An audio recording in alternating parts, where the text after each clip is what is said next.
Autumn in Boston is brief. On an October afternoon, as the cold wind began to scatter the leaves of the street trees, Emily Watson, a nurse at Central Hospital, was about to finish her long night shift.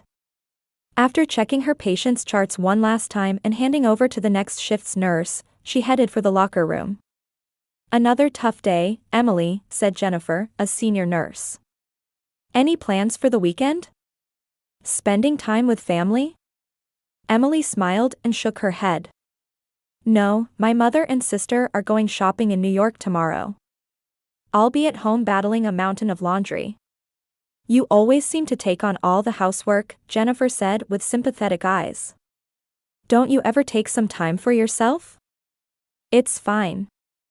I'm used to it," Emily shrugged. She didn't say it out loud, but caring for her family had become her habit. In the Watson household, it was taken for granted that Emily would handle most of the chores. Emily left the hospital and returned to her lonely apartment building. Her apartment was modest but kept clean. The refrigerator was adorned with many postcards from her father, held up by magnets. London, Paris, Rome, names of cities marking his work travels. Thomas Watson was an executive at a large trading company and traveled overseas frequently.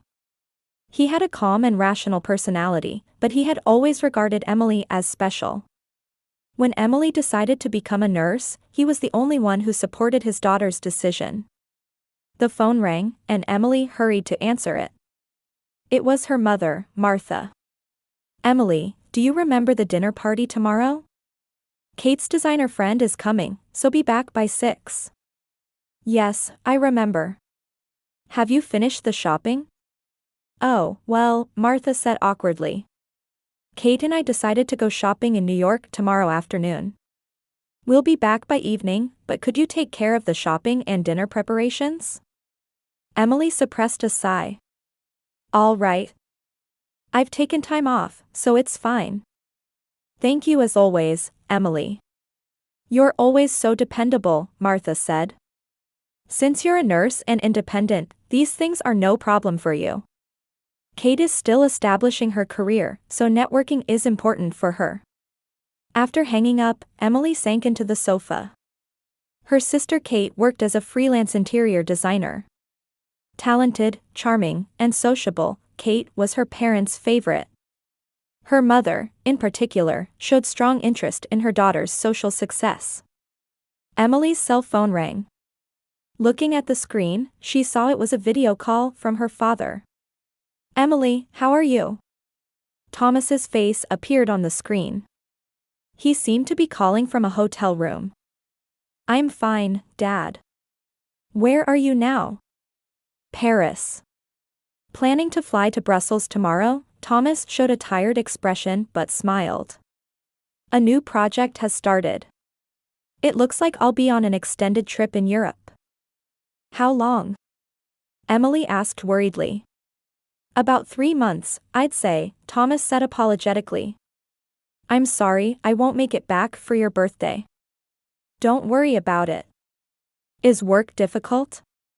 "Yes, but I'll definitely call you." Thomas's expression became serious. "Emily, contact me right away if anything happens." "Any time is fine." "I understand," Emily smiled. Her father's kindness warmed her heart. "And please look after Martha and Kate too. They'd be lost without you," Thomas said jokingly, but there was truth in his words. "Of course." "As always," Emily answered lightly. The following week, Thomas departed for Europe. Emily returned to her busy routine, alternating night and day shifts. At home, housework for her mother and sister always awaited her. Her presence was taken for granted, and her efforts were rarely acknowledged. Then came the fateful day. On a cold, rainy evening in early November, Emily was leaving the hospital after finishing her night shift. As she was crossing an intersection with her exhausted body, a large truck that should have stopped at the red light came skidding toward her. With the impact came darkness. Emily's consciousness returned intermittently. It felt like being underwater. People were bustling around her, and voices could be heard from a distance. The emergency room at Central Hospital was filled with tension. The medical staff worked as one to save the life of their colleague, Emily Watson. "It's Watson." She was on her way home after the night shift, Dr. Martin, the emergency department chief, exclaimed upon recognizing her. "Contact her family." From Emily's personal file, her mother Martha's phone number was found as the emergency contact. A young nurse dialed the number with trembling hands. Outside, it was still dark before dawn. "Hello, Mrs. Watson? This is the emergency department at Central Hospital. Your daughter Emily has been in a traffic accident."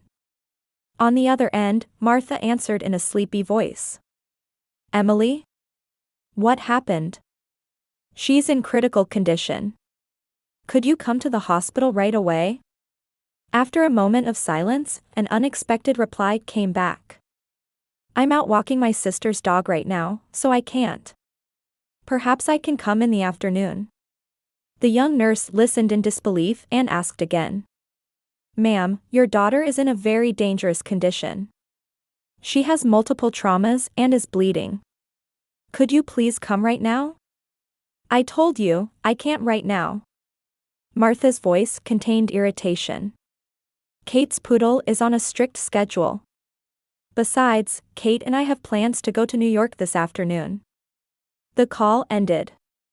The young nurse was dumbfounded. She reported the situation to Dr. Martin. The doctor frowned, but treating the patient was the priority now. "Let's try calling again later. For now, let's focus on saving her life." Emily was taken to the emergency operating room. Internal ruptures, multiple fractures, head trauma, her condition was deteriorating by the minute. The surgery lasted 6 hours. By the time it ended, it was already past noon. Dr. Martin called Martha again. This time he explained the situation in a stern tone. "Mrs. Watson, your daughter's condition is extremely critical. She has multiple fractures, internal injuries, and brain edema. I strongly recommend that you come as soon as possible." "I understand," Martha replied curtly. But there was no further response. Emily was moved to the ICU. Only machines and 4 stands surrounded her bed. There was no sign of family. Instead, her fellow nurses took turns sitting by her bedside, holding her hand. "Emily, can you hear me?" "We're here with you," Jennifer whispered in her ear. "Hang on. You can definitely overcome this." As the night deepened, Martha and Kate still hadn't appeared. Someone suggested contacting Thomas in Europe, but his number wasn't listed in the emergency contacts registered by Martha. Emily's cell phone had been shattered along with her bag at the accident scene. On the afternoon of the second day, Martha and Kate finally showed up at the hospital. The two were carrying designer brand shopping bags and looked displeased with the ICU's visiting restrictions. "Only 15 minutes? You must be joking." "We came all the way back from New York," Kate complained to the nurse. Martha and Kate put on protective clothing and were guided to Emily's bedside, accompanied by Jennifer. Emily was connected to a ventilator, her swollen face covered with purple bruises. Her body was surrounded by medical equipment attached at various points. "Oh, what a troublesome child," Martha sighed. She stood at the edge of the bed without touching Emily's hand. "Don't tell your father. It will only worry him." "Honey, get better soon," Martha said coldly. "We don't have time to take care of you." Kate looked at her phone screen and said, "Let's go back soon, Mom. We'll be late for dinner with Jeff." Before 15 minutes had passed, the two left the room. Jennifer, trembling with anger but suppressing her emotions as a professional, continued to care for Emily. In her fading consciousness, Emily had heard fragments of her mother and sister's conversation. Her heart froze not from the pain but from the cold reality. In the midst of this, a question formed in her mind: why hadn't her father contacted her? If he knew the situation, he would surely come running. The third, fourth days passed. Emily's condition fluctuated. Her colleagues continued to care for her devotedly, sitting by her side between shifts. Martha and Kate never showed up again. On the evening of the 5th day, Emily's consciousness returned slightly. She called out in a hoarse voice, "Papa." Jennifer, who was in the room, gripped her hand tightly. "Emily. Can you hear me? Move your finger." Emily moved her finger slightly. It was enough to make Jennifer cry. Thank goodness, Jennifer gently kissed her forehead. "We're trying to contact your father. But he's overseas." Emily closed her eyes again. However, her brain was gradually regaining function. She tried to understand the situation from the fragmentary conversations she heard.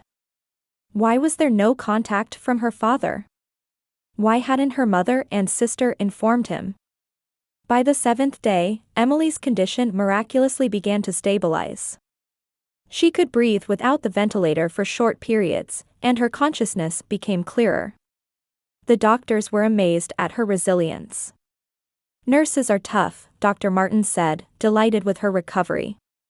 "Your recovery is a medical miracle, Emily." Emily asked Jennifer for paper and pen. With a shaking hand, she wrote one question.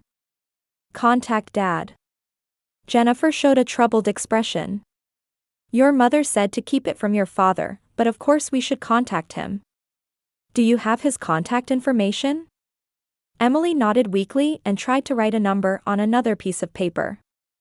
However, her body was still weak, and the pen slipped from her hand. Instead, she wrote, "Dad's company." Jennifer nodded in understanding. "I see. Thomas Watson, European branch manager of Global Trading Company. I'll try to find him." Emily squeezed Jennifer's hand, conveying her gratitude. In her mind, her mother's words, "Don't tell your father," kept repeating. Why didn't her mother want to inform her father? There must be some hidden reason. And Emily made a decision. She had the right to know. And her father had the right to know the truth. While pushing her weak body, she began to formulate a plan. On the morning of the 8th day after the accident, the Boston sky was covered with leaden clouds. A luxury SUV slid into the Central Hospital parking lot, and Martha and Kate got out. The two headed for the hospital entrance, showing the fatigue from last night's party on their faces. "Let's get this over with quickly," Martha said. "We need to make it to our spa appointment this afternoon." "Why does Emily always cause problems?" Kate sighed. "Dad's coming back the day after tomorrow, and we're in this situation." Martha's face tightened. "I haven't told your father about the accident. I told him she's been in bed for a few days with a simple cold. But what if Dad tries to call Emily directly? Emily's cell phone was destroyed in the accident. Besides, Dad thinks Emily is busy with night shifts, so he won't think it's strange if he can't reach her," Martha replied. "Anyway, today let's tell her Dad's worried about you too, and leave quickly." The two approached a nurse at the ICU entrance. "We're here to visit Emily Watson." The nurse checked the chart and showed a slightly confused expression. "Mrs. Watson. This way, please." Martha and Kate followed the nurse, unaware of anything amiss. The solemn atmosphere of the ICU enveloped them. In other rooms, family members were praying, encouraging, and sometimes crying at patients' bedsides. However, no such emotions were visible on their faces. The nurse stopped in front of a bed by the window. As the curtain was opened, Martha gasped at the sight. The bed was empty. The sheets were neatly made, and the 4-stand and heart monitor had been removed. Emily was nowhere to be seen. "Has she been transferred somewhere?" Martha asked the nurse. Her voice contained more displeasure than surprise. The nurse answered calmly, "No, she's been discharged." "Discharged?" Kate exclaimed. "But wasn't she in critical condition?" Ms. Watson's recovery was remarkable, the nurse explained. Though she was in a dangerous state for a while, with her strong will and resilience, she was given permission to leave last night. But where did she go? Martha asked in a confused voice. She hasn't come home. I'm sorry, but I cannot answer questions regarding the patient's privacy, the nurse said politely. Martha couldn't hide her irritation. I'm her mother. I have a right to know. Oh, Mom, look, Kate pointed at the bed. There's something there. In the center of the bed lay a white envelope. On the surface, for Martha Watson, was written in careful handwriting. Martha quickly took the envelope and pulled out a memo paper. As her eyes followed the text, the color drained from her face. Mom? What's wrong? Kate felt uneasy at her mother's change. Martha's hands began to tremble. She sat down on the edge of the bed and began to read in a shaking voice. To Martha. If you're reading this, you've finally come to the hospital. It's been 8 days since the accident. In an accident at an intersection after my night shift, I nearly died. Even when the doctor said, tonight is critical, you said, I'm walking my sister's dog, so I can't come. Martha's voice broke. Kate sat down next to her and peered at the memo. Even while I was unconscious, you only came to visit once. During that one visit, you said, don't tell your father. Why? Why didn't you tell Dad? Kate looked at her mother. Mom, this is... Martha continued reading, biting her lip. I wondered why Dad wasn't contacting me. He would surely be worried. Then I realized the truth. You hadn't told him. Martha's face turned pale, and her hands shook more violently. But that was just the tip of the iceberg. As I began to regain consciousness, I asked Jennifer to contact Dad's company. Then a surprising fact came to light. Dad wasn't in Europe but in Asia. What he told you was a 3-week business trip, not 3 months. Kate gasped. Mom, what does this mean? Martha's face contorted with fear, and she stopped reading. Read the rest. Kate pulled the memo from her mother.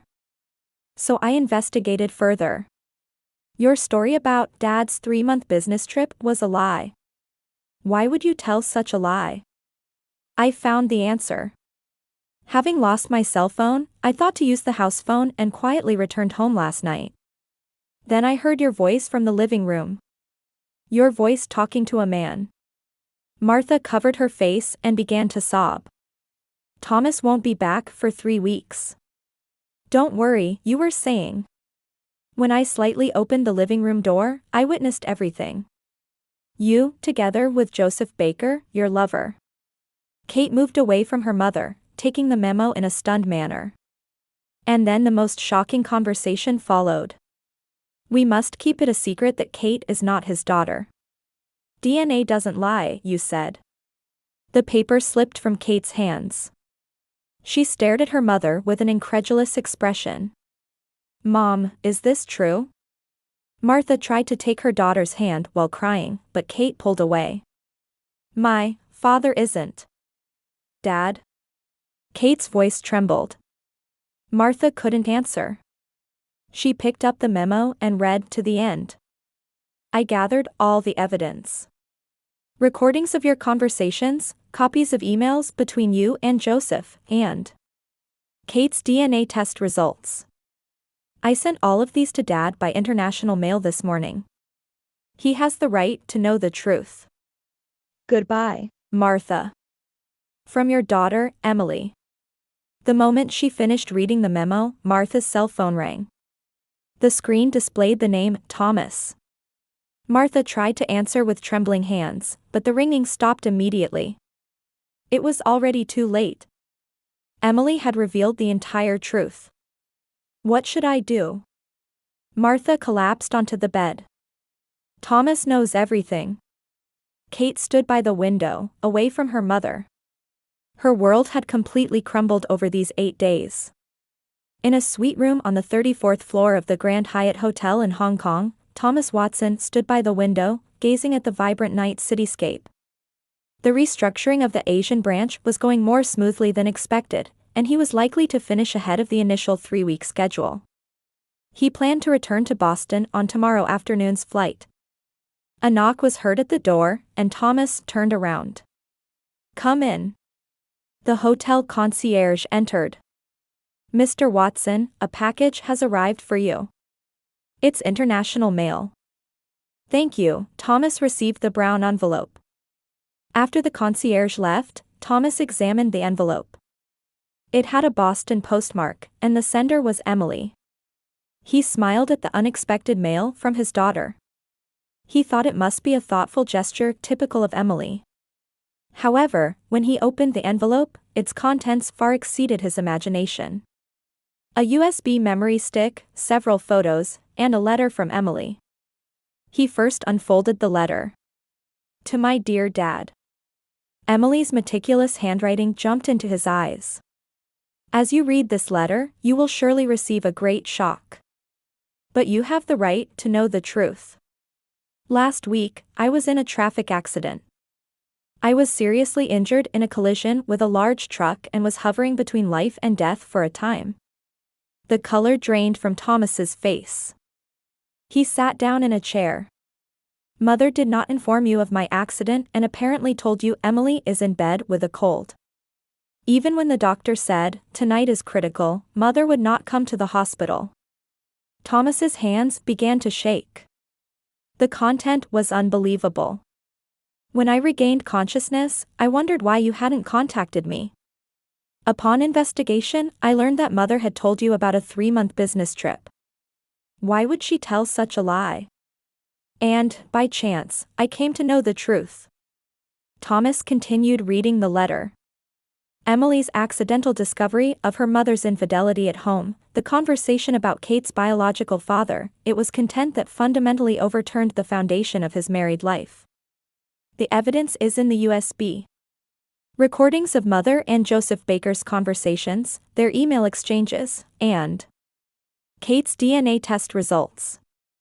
Thomas inserted the USB into his laptop. There, just as Emily had said, the evidence was neatly stored. In the recorded conversations, Martha and Joseph were talking intimately, planning their rendezvous during Thomas's absence. The email history documented their relationship spanning over 20 years. Finally, he opened the PDF of the DNA test report. Among the scientific terminology, the words 0% probability of paternity jumped out at him. Thomas returned to the window and gazed at the night view. However, what his eyes saw was not the brilliance of Hong Kong, but the sight of 28 years of married life crumbling away. "Emily." He murmured his daughter's name. The name of his only real daughter. Boston Logan International Airport. Thomas emerged from the terminal with a tired expression. The 20-hour flight had exhausted not only his physical strength but also his mental fortitude. However, what dominated his heart was not fatigue but anger and determination. Hailing a taxi, he first headed to Central Hospital. However, at the reception, he was told his daughter had already been discharged. Discharged? But wasn't she seriously injured? Thomas was confused. Ms. Watson's recovery was remarkable, the nurse explained. Her colleague, Jennifer Foster, said she would care for her at home, and the doctor gave permission. Thomas breathed a sigh of relief. At least his daughter was in a safe place. He asked for Jennifer's contact information, deciding to visit later. Next, he took a taxi to his home. As the car entered the quiet street of the upscale residential area, he felt his heart rate increase. The house he had lived in for over 20 years now felt like an unfamiliar place. Opening the front door, he quietly entered the house. He could hear sounds coming from the living room. Martha and Kate seemed to be working on something. "Thomas!" Martha exclaimed in surprise upon seeing him. "You weren't supposed to be back until tomorrow." "Work finished early," Thomas said coldly. His eyes noted the suitcases and boxes scattered around the living room. "Preparing to move?" Martha's face tensed. "Thomas, I couldn't answer your call." "I can explain." "Explain?" Thomas's voice was quiet yet dignified. Can you explain over 20 years of lies? Kate stood silently in the corner of the room. Her eyes were red and swollen as if she had been crying. Where is Emily? Thomas asked. I don't know, she discharged herself. Martha faltered. By herself? Thomas's voice rose. How can you say that after abandoning your daughter who was seriously injured? Thomas, you don't understand. I had circumstances. Enough, Thomas raised his hand. I heard everything from Emily. I saw the evidence. About you and Joseph Baker, and about Kate's father. Kate sniffled quietly. I didn't know anything. Dad. I mean, Mr. Thomas. Thomas looked at her for just a moment. His eyes showed sadness rather than anger. Kate, this is not your fault. You're a victim too. Martha collapsed onto the sofa. Thomas, please, forgive me. Forgive you? Thomas sneered. After deceiving me for over 20 years?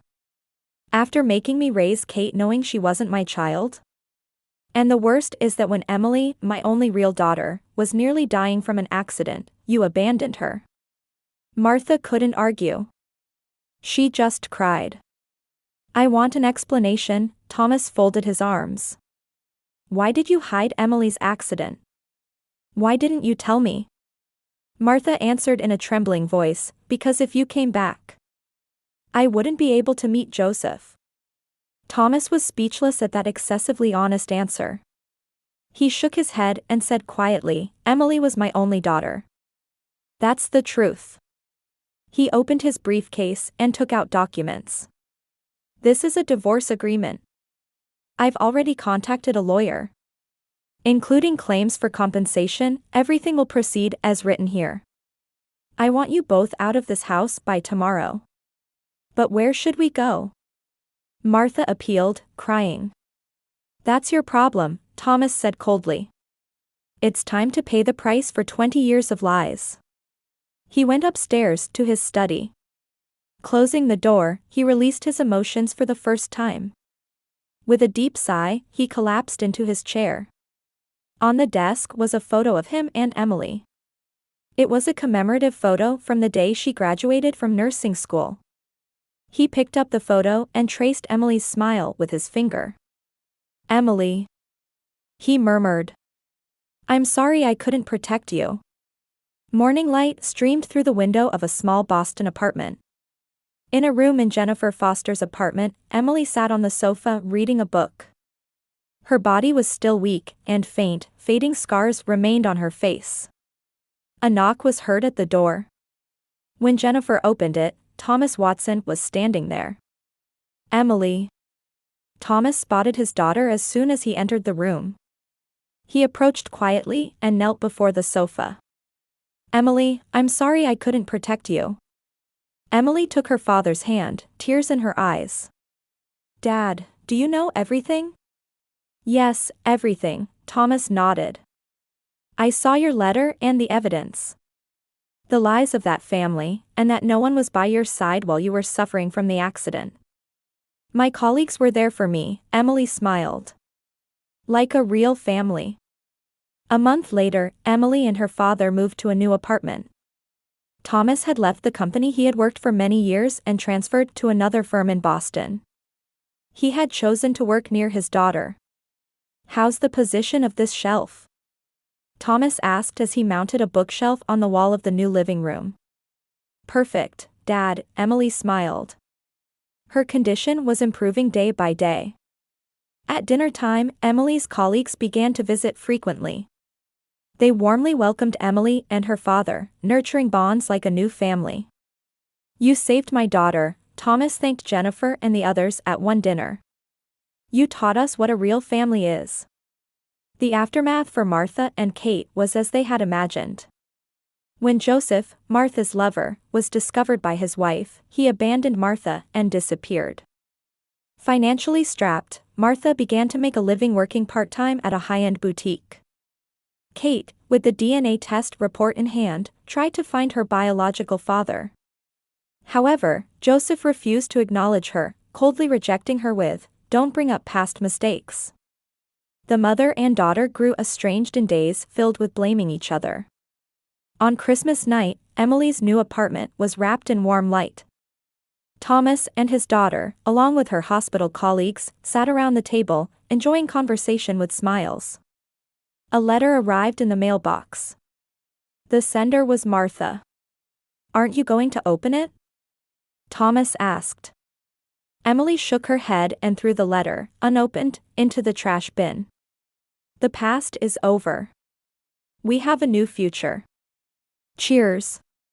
Jennifer raised her glass. To real family. To real family, everyone clinked their glasses together. Emily looked up at the starry sky outside the window. Her revenge was complete. She would no longer let hatred consume her heart. All that remained was hope for a new beginning. "Family isn't just about blood ties," Emily said quietly. "It's the heart that cares for each other that creates a real family." Thomas embraced his daughter's shoulder and nodded. Their new story would begin from here.